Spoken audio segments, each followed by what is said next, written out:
Moreover, brethren, I declare unto you the gospel. Which I preach unto you, which you also have received, and when we stand,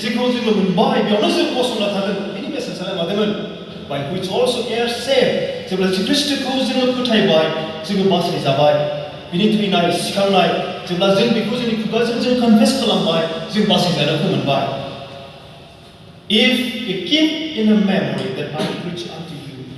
unless you have believed in me. Christ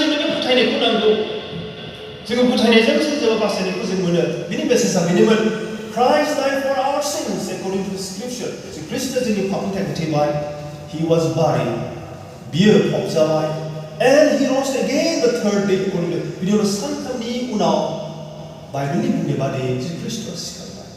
the same message go Athens Mars Hill Mars Hill platform open space Jaza Mars Hill open space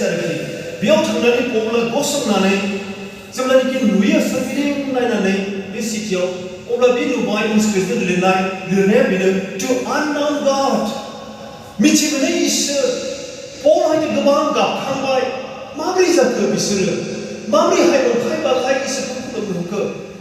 Unknown God. We need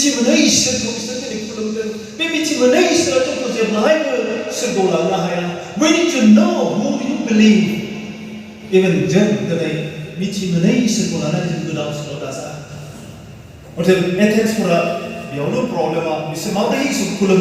the blindness of the people who worship God without knowing.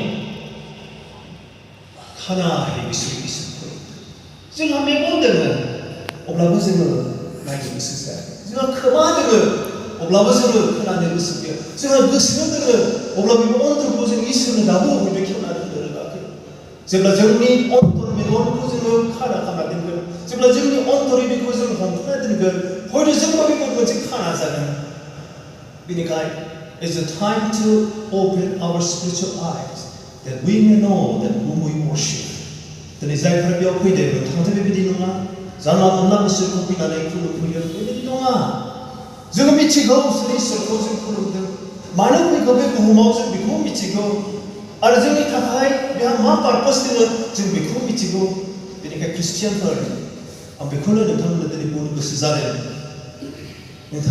all, the original life.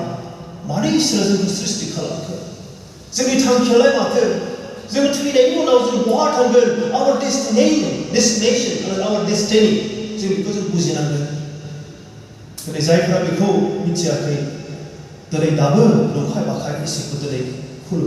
Verse 29, they worship ignorantly.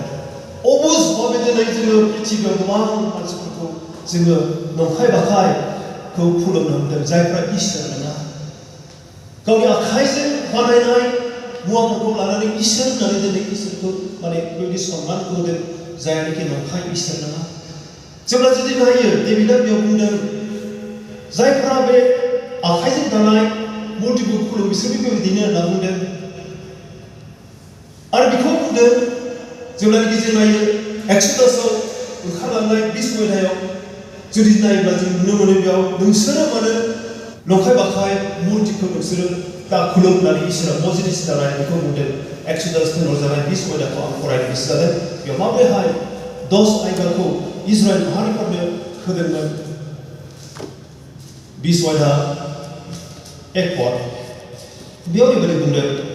I am the Lord, I am the nation which have brought out of Egypt the land. Thou shalt have no other gods before me. नोंसोरनि सिगाङाव खुनु आंनि मुसुखा बा मोदाय दावदाय जों दिनै जोंनि अनथराव जोंहा गोबां मुसुखाफोर दङ। हयथ' जोङो इसोरखौ अननो लागै जों गावखौ अनदों। The idols जायखौ बुंदों मुसुखा। Anything you love God more than बे जानो हागौ जोंनि जिबनाव idols। बेनिखायनो जोंनि प्रथम पायरेट नोंथांमोनहा हागौ आङो इसोरखौ खुलुमदों हयथ' नोंथाङा नोंथांनि अन्तराव किसुमान मुसुखाफोरखौ लानानै फैदों दिनै बिजि जानानै दङ जों बेखौसो गिनांगौ दिनै नाथाय एथेन्सनि मानसिफ्रा माने नंखाय बाखाय मिथियै इसोरखौ बिसोरो खुलुमदों अबुज भाबे इगनरेन्ट जायखौ बुंदों बाइबेलाव माने ओरैबायदि अबुज नाथाय पौला बेयाव थांनानै इसोरनि बाइबेलखौ बुंनो थाखाय खाबु लादों मोनसे जौस्रां जायगायाव जों दिनै the place is not important to speak the word of God जेरावनो जों खाबु मोनो बेयावनो जों मोनसे गावखौ प्लेटफर्म खालामनानै जोङो बुंनो हायो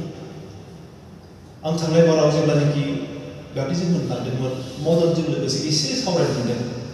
आरो थांनाय 2 years बेगाव बे एखे जायगायावनो सासे मानसिखौ आं विटनेस खालामदों जोंनि गिर्जाया बा पुलपिटा नंगौ इसोरनि बाइबेल बुंनाय apart from that जों बयबो बे खाबुखौ लानानै इसोरनि बाइबेलखौ जों बुंनो इसोरा जोंनो गोहोखौ होदों नोंथांमोना जों नायोब्ला जिख्रिस्टनि जिबनाव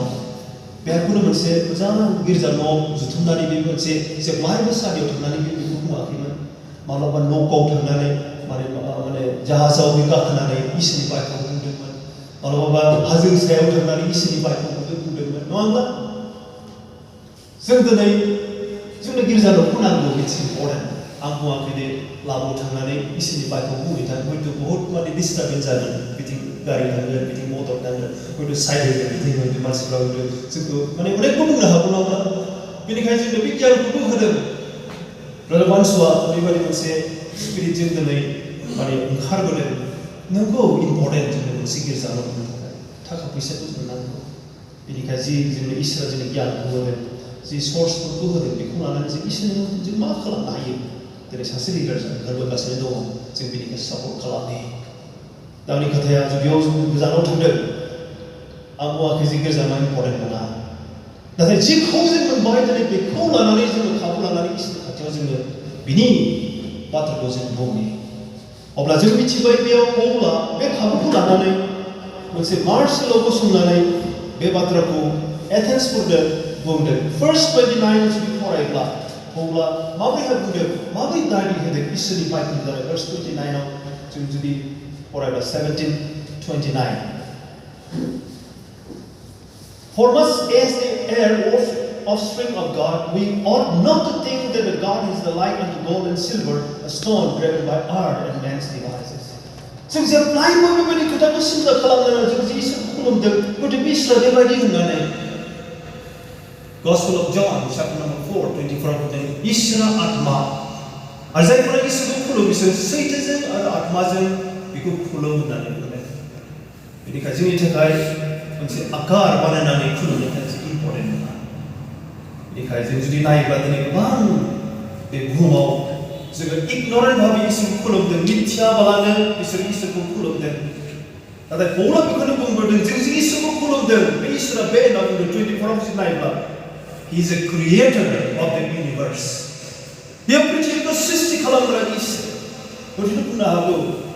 आं मोनसे खोथाखौ सिन्था खालामदों हिन्दु मेथडलजियाव जुदि नायोब्ला बिसोरनि बिजाबाव ब्रह्मा विष्णु एन्ड शिवा ट्रिनिटि जायखौ बुंदों ब्रह्माया जाबाय विश्व ब्रह्मखौ दाबाय सृष्टि खालामबाय पृथ्वीखौ सृष्टि खालामबाय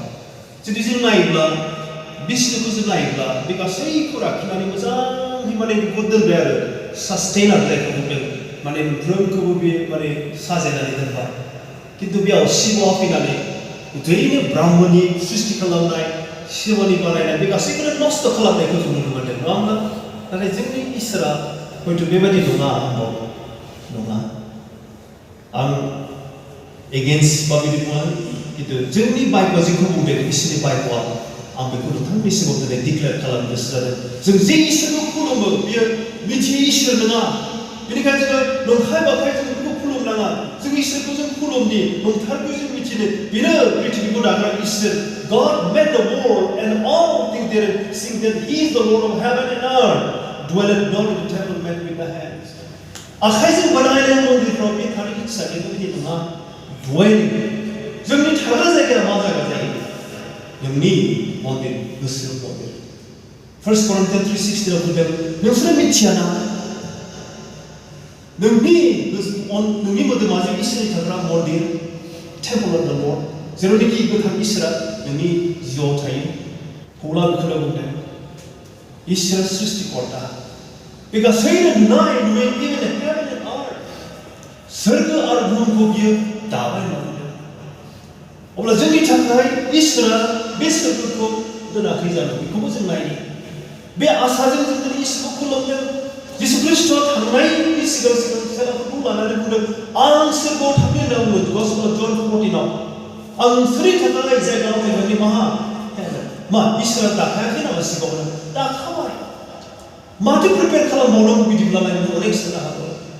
नङा बेनिखायनो मोनसे आखुबार नोंथारगौ साबसिन सोरगोखौ बियो प्रिपेयार खालामनो थांगासिनो दङ आरो थांबाय Heaven is the prepared place for the prepared people. सोरगोआ बानायनाय मानसिफोरनि थाखाय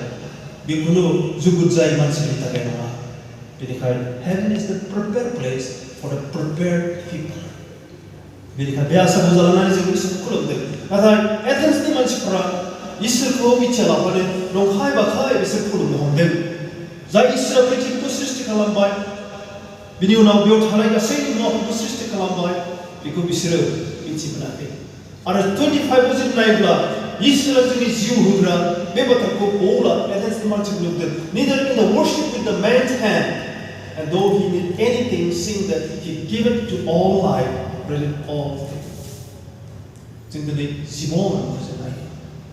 पौला बे बाथ्राखौ बुंदों you need to have this life नोंसोर सानदों जे जिउखौ लानानै दङ बे जिउआ टेम्परारि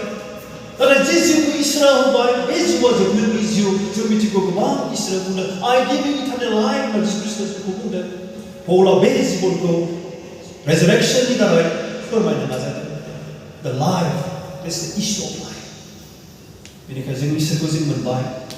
जों नंखाय बाखाय इसोरखौ खुलुमाखै जुदि खुलुमदोंब्ला जोंबो दिनै ब्लाइन्डलेसै इसोरखौ जों खुलुमदों बेनिखायनो बेखौनो आं थुलुंगा होदों दिनै जिसु सिखां साननाय बा सिखांनाया जोंनि थाखाय जोबोद इम्परटेन्ट थैनाया जेनबाय मांखरा फेजेनजाबाय पापआ फेजेनजाबाय सैताना फेजेनजाबाय अब्ला बे रेजारेक्सन मेसेजखौ लानानै पौला एथेन्सनि मानसिफोरखौ बुंदों बेनिखायनो इसोरा साफ्रोमखौबो आशीर्बाद खालामथों बे मेसेजनि दारै जेरै unknown God मिथियै इसोरखौ एथेन्सफोरा खुलुमदोंमोन जों जुदि बेबायदि जादोंब्ला जों दिनै नंथारगौ इसोरखौ जों खुलुमो Can I invite you that He is the Lord of Creator of the universe, the heaven and earth. नोंथाङा दिनै बे इसोरखौ मिथिनानै बिनि खाथियाव बे जिबनखौ लानानै सोलिनाया जोंनि थाखाय जोबोद इम्परटेन्ट